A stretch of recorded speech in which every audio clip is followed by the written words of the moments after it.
ඊළඟට අපි බලමු කොහොමද අපේ ડોකියුමන්ට් එකක් print කරගන්නේ කියලා.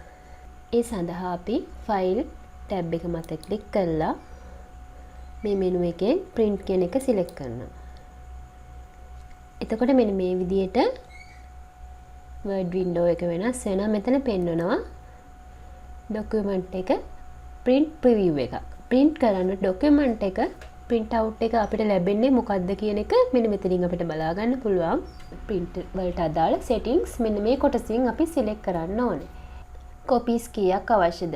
මේ document එකේ copies කීයක් අවශ්‍යද කියලා මෙතනින් අපිට copies ගන්න select කරන්න පුළුවන්. ඒ වගේම අපි පාවිච්චි කරන printer එකත් මෙතනින් select කරන්න පුළුවන්. printers කිහිපයක් තියෙනවා නම් ඒකෙන් මොන printer එකෙන්ද අපි print out ගන්න කියන එක මෙතනින් printer එක select කරනවා.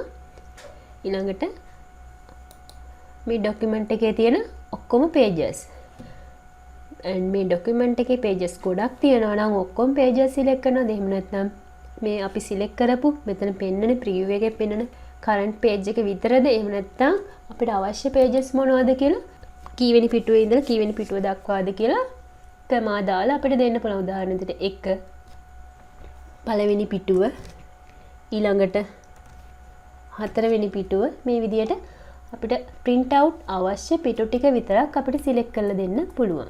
මෙතන print out එක අවශ්‍ය කොහොමද? මුලින්ම පළවෙනි පිටුවෙන් පළවෙනි පිටුව ඊළඟට දෙවෙනි පිටුව ඊළඟට තුන්වෙනි පිටුව. එහෙම නැත්නම් මුලින්ම අපි select කරේ මෙතන පිටු කීයද ඒකේ. එහෙම නැත්නම් එන්න අවශ්‍ය කොහොමද?